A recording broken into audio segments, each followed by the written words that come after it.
Welcome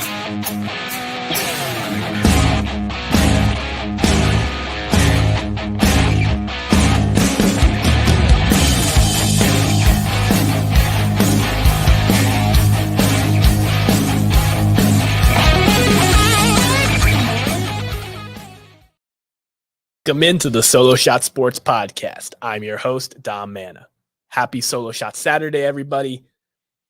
I unfortunately only have up to 2,896 solo shots counted, as the last couple days, my source for tracking all the solo shots hit across the major leagues has been down. So we'll hopefully be able to edit and catch up the solo shot tracker over on TikTok at Solo Shot Sports when I find another way to kind of get that information. I left off last week's episode talking about some milestone moments that were coming. One that I missed was Giancarlo Stanton hitting his 400th career home run. I thought he was actually a little bit further away from that. I didn't check his stats because he's kind of had a underwhelming year by a lot of metrics, but fourth fastest in terms of games to 400 career home runs. But the player that I was really highlighting when talking about guys that we're just not appreciating and how a Hall of Famer can look so many different ways, there's the stature of a Giancarlo Stanton, a towering power presence in the lineup. And then there's a 5'6" second baseman who may or may not have a history with trash cans and bad tattoos. But Jose Altuve and the Astros have been striking back. Now, I said this in the very first show previewing the season that they're the retaining champs. They have their core. They still have Dusty Baker. They have these guys who have postseason experience. They're going to figure things out. And the fact that they get Justin Verlander back, who also has that postseason experience, has been very good since he came over from the Mets. The Stros have been on a roll. 8 of their last 11 games they have won. They absolutely wiped the floor with the Texas Rangers. And honestly, have just been one of the best teams in Major League Baseball, mainly because of Jose Altuve. Since coming off the injured list, Jose Altuve is top 6 in the league in weighted runs created. He is hitting at a middle of the lineup pace, leading off games many times like he did with Eovaldi, hitting 3 home runs, 2 of which were solo shots, making it 4 straight at-bats in 4 straight innings with a home run, breaking the record. Nobody's ever done that before. 9th inning of the previous game, 1st, 2nd, and 3rd inning home runs in the following game. Jose Altuve, whether you hate him for his implications with the possible Astro scandal, when you dive deeper into the data that was collected about that Astro season, it looked like Jose Altuve was benefiting the least from these trash cans. There was not as many recorded trash can bangs while he was hitting, and he was not seeing the same crazy spike numbers at home as opposed to road stadiums like a lot of his teammates were. But these Astros, they've wiped that clean in my mind. A lot of people aren't going to forget it, but the majority of this team is not that 2017 team anymore. Jose Altuve and the crew, they've evolved. And winning that title last year wasn't just huge for Dusty Baker's resume, but it was huge for Jose Altuve and this Astros mini dynasty that has been formed over the last 5-6 years. Jose Altuve is going to be a future Hall of Famer at second base. And I don't think it's going to be first ballot. I do think there's going to be some slaps on the wrist. He's not going to have the career numbers that make him a slam dunk first ballot guy. But when you look at his career, 8 All-Star appearances, over 200 homers, over 2,000 hits. A guy who won 3 batting titles in his career. He is a true hitter. And a guy who has been very solid defensively early in his career. Guy who sneakily stole a lot of bases early in his career, over 200 career stolen bases. Just a really good player for a long time at a position where there's not a lot of really good players. The Astros have struck back, and it has been, sadly, at the expense of the Texas Rangers. First base is Ranger Danger. It has been the most played out topic, and deservingly so, in the baseball world the last week or so, has been the Rangers choking, for no better word. The Rangers had been in the postseason since the beginning of the season. They started off strong. They stayed strong. They were in a postseason spot until this week. The Astros struck back. The Mariners have had the best record in baseball since July 1st. And the Rangers are 3-7, reverse of the Astros 7-3 record in their last 10. They cannot catch a break. And to add injury to insult, Adolis Garcia, El Bombi, who's been one of their most consistent run producers, just landed on the IL. This is a team that lost Jacob deGrom for the year. Max Scherzer has not been Max Scherzer of old. Nathan Eovaldi comes off the injured list and gets absolutely shelled by the Astros. This team has all the talent in the world. And despite everything that I just said about them falling into third place, about them falling out of the postseason picture, I still believe in this team. And this is why. If you look at run differential across the major leagues, they are the third best run differential and have a better run differential than the Mariners and the Astros. This team, despite getting absolutely shelled, double-digit runs given up in multiple games to Houston, they are a run-scoring machine. And if the pitching's not going to get it done, which I have to believe that when the games count, Nathan Eovaldi, Max Scherzer, down the stretch, can win them some games. The Rangers sluggers, their bats, even without Adolis Garcia. You have Jonah Heim coming back from injury. Him and Mitch Garver have been the best offensive pairing behind the plate in the major leagues. You have Nathaniel Lowe, Marcus Semien, Corey Seager in the infield. And their outfield, even though Adolis Garcia was the most important one offensively, have gotten great strides out of a lot of players out there as well. This Rangers team, I didn't pick them to win the division. I didn't pick them to go to the World Series. But this Rangers team is talented top to bottom. I think they can overcome injuries. They've been doing it all season. They get Corey Seager back, gives them a spark. I think Nathan Eovaldi, despite not a good first game, he came in against a very hot Astros team. He's going to help them down the stretch coming off the IL. The Rangers might be in danger. It's between them and the Blue Jays for that last playoff spot as we sit here today. But the boys in blue down there in Texas, if they can't get there with their pitching, that lineup is going to wake up and it's going to get things done. Marcus Semien and Corey Seager, not just a great double play combination, an amazing top of their lineup. And this team going to get people back, and they're going to make the postseason. I am not out on the Texas Rangers. You should be worried. They are in danger. This is the first time they've been tested all season. They had a lead in first place, and now they're in third. But this team's been resilient. Bruce Bochy, his San Francisco Giant teams, if you remember them, riddled with injuries and not a lot of star power. But the consistent stars that stayed healthy, the Buster Posies of the world, they carried the torch and got it done. This is a veteran ball club, veteran manager, and I don't think that this season's going to completely go in the trash can. Talking about the top of the AL West, let's transition to the bottom.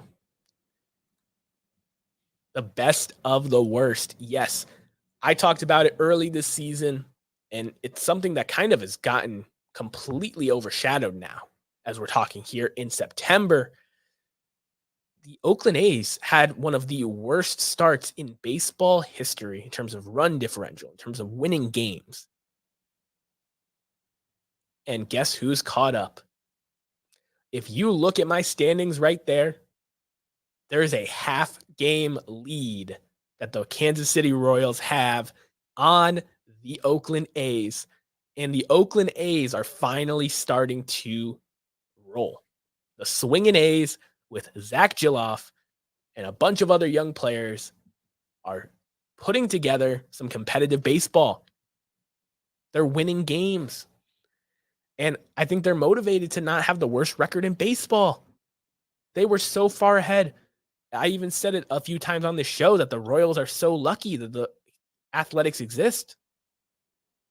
But now we're staring at it. A couple weeks to go left in the season. And the Kansas City Royals, despite having one of my favorite players in baseball, Bobby Witt Jr., are right there in the bottom. So who is the best of the worst? Let me know in the chat, in the comments below. I'll have a poll on Spotify as well.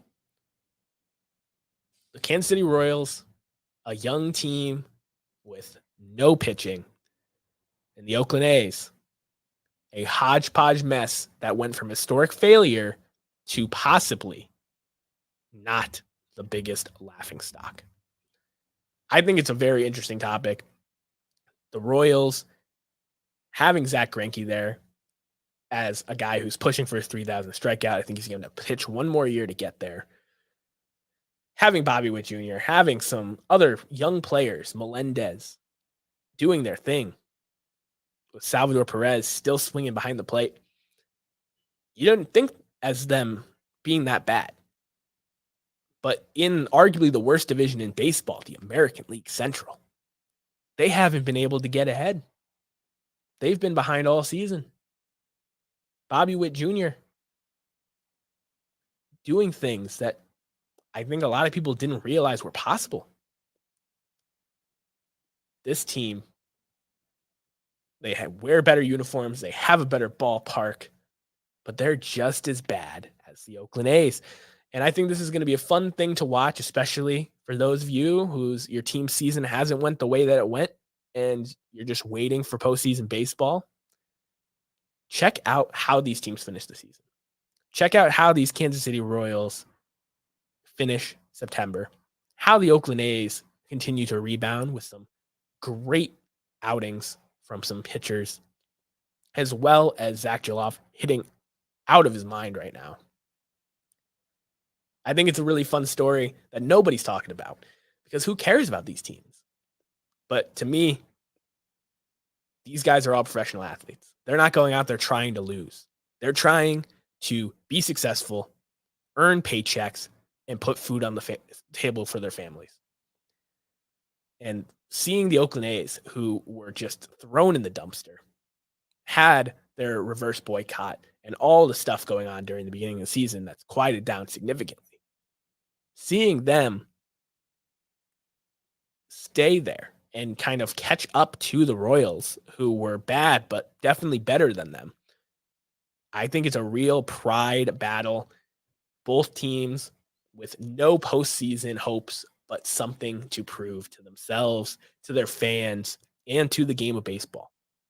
That doesn't matter how bad your season starts, it's how you finish. There were a ton of great pitching battles that I could have highlighted here down the third baseline here on the Solo Shot Sports podcast.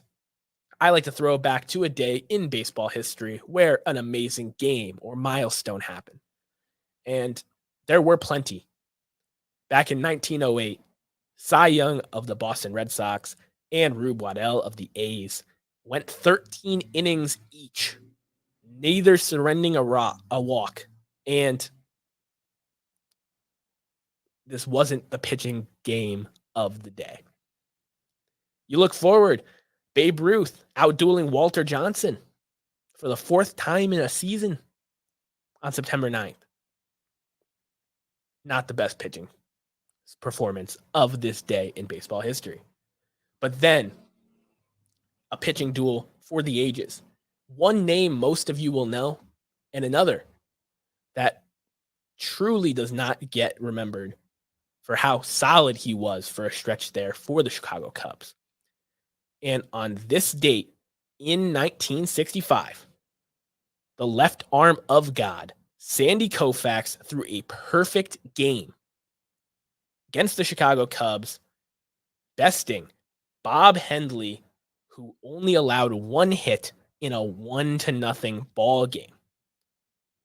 At Dodger Stadium, it was the Southpaw's fourth career no-hitter. Struck out the side in the top of the ninth and fanned 14 Cubs that day. A lineup in 65 that had Ron Santo, had Billy Williams, had Ernie Banks. Perfect game. Henley took a loss. The only run was scored on a throwing error by Lou Johnson when he stole third base after he was doubled off in the seventh. The game featured 2 total base runners. And we're talking about today how the pitch clock has sped up games, and we've seen some pitchers take advantage of it and work fast, get through lineups, be efficient. In this pitching duel, a game that a lot of modern baseball fans would call a snooze fest, 1-0 game at Dodger Stadium. It was completed in 1 hour and 43 minutes. Bob Hendley was dealing. Complete game, 1 hit. Sandy Koufax was shoving. 14 strikeouts in the perfect game. And Sandy Koufax in general, I think pitchers don't get the love that they deserve in the history of the sport. But Sandy Koufax's peak is something that I truly think every baseball fan needs to check out. He is the quintessential peak Hall of Famer. And Sandy Koufax did not start his career with this peak. He developed into this pitcher that won 165 games and only lost 87. His first handful of years in the league, 55 through 1960, he was a league average, arguably below league average pitcher. And then you move over to 1961, 18-13 record with a 3.5 ERA. He's above average. He's helping the Dodgers win games. 1962, 14-7 with a 2.5 ERA. He drops his ERA a whole point. 1963, 25-5, 1.88 ERA. He goes into a left arm of God mode at this point, wins the Cy Young. And in the next 4 years, 64, 65, 66, he receives MVP votes. He wins 2 Cy Youngs and places third in 1964.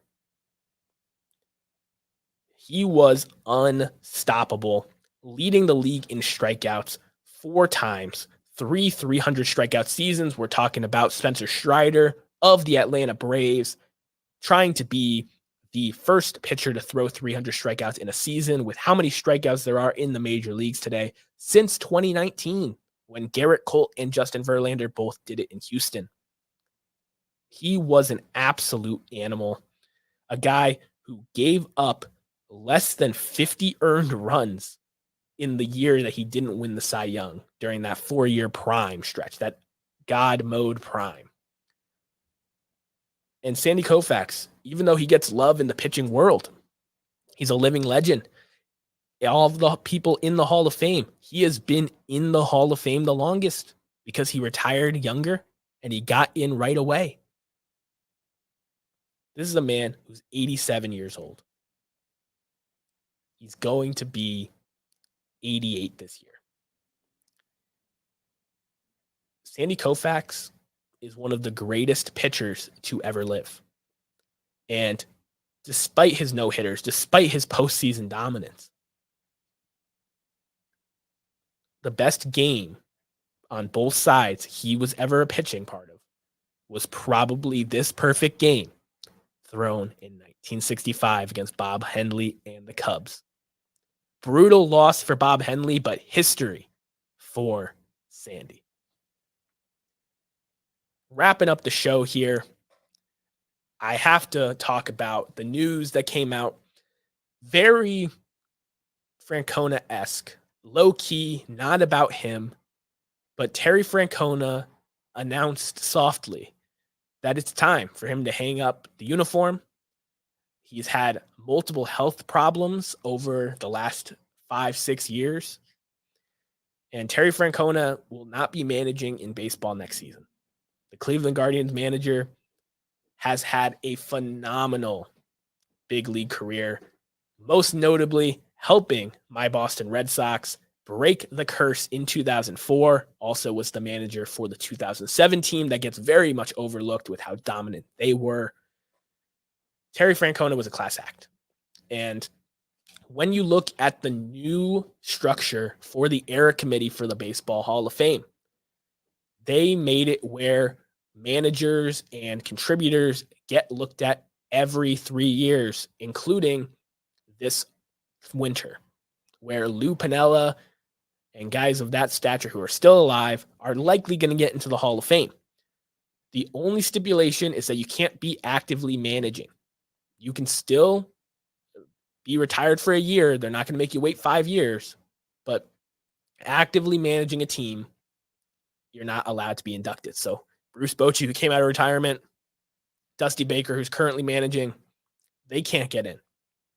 But Terry Francona retiring, if he can't make the ballot this year, which I don't know why he wouldn't be able to, he's going to get in 3 years.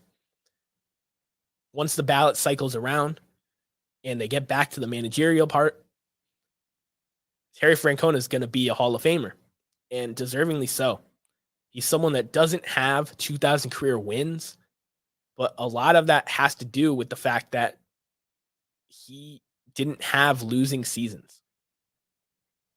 He was a guy who, kind of like the Mike Tomlin of Major League Baseball, throwing a football reference out there as we have kicked off the 2023 NFL season with a really cool game in Kansas City. I'm excited for the games tomorrow as well. Just a guy that consistently gets the most out of his players, wins games, does things the right way, and most importantly, is a culture setter. He doesn't just want these guys to perform on the field. He wants them to be great men, ambassadors, role models off the field. And you saw that with his time in Boston and all the great players that gave back with the Jimmy Fund and different programs. You've seen it in Cleveland with Jose Ramirez opening a ballpark in his name after getting his big contract and all the stuff that they do in the community down there. And Terry Francona, thoughts and prayers always with you, going through your health problems. I really hope to see you and your Hall of Fame speech in the next couple years. It's going to be one that nobody's going to want to miss because he's a man who saw a lot of baseball, his father being a player, him managing and playing. He's been around baseball his entire life. He's given everything back to the game more so than can ever be given back to him. And I tip my metaphorical cap to you, Tito. Thank you for an astonishing career. Thank you for everything that you did for baseball. You will be surely missed. And I'm going to keep being a broken record. I'm going to say it again and again. When you know it's going to be the last time you get to see a Hall of Famer. Miguel Cabrera's last month of the season's flying by. He's passing George Brett and Tony Gwynn in hits. Go and see him. Whether it's a broadcast, listening on the radio, or ideally, if they're coming to a ballpark near you, go and see them. You will not regret it. You will only regret if you didn't get to see him one last time. Terry Francona is in that category. The Guardians, they picked up all the Angels' dumb pitchers and got absolutely shelled by Minnesota. Their postseason hopes are pretty much dead. They traded away their good bats, other than Jose Ramirez. It's rough. But those tickets will be cheap. And getting to see Tito in the dugout, I'm sure teams will honor him. I'm sure he will honor the fans and show love to the people that go out to see him.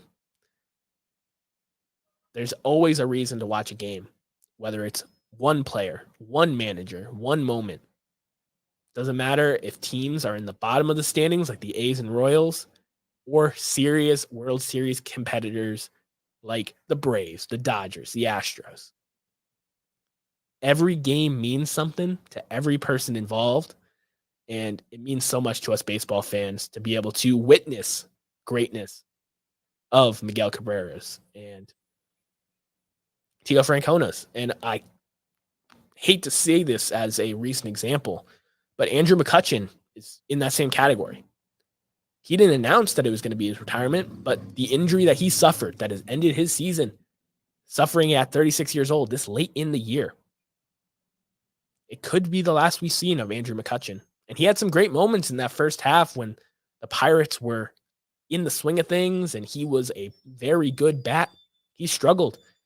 He's one home run short of 300. It breaks my heart to see him going down right now. But if you make an effort to go out and see these older players, see these older managers, even if they haven't announced that it's the end, I would strongly encourage you to do so. Appreciate each and every one of you for spending part of your Saturday with me. For more baseball content, follow me on TikTok at SoloShot Sports or the app formerly known as Twitter at DominicMana44.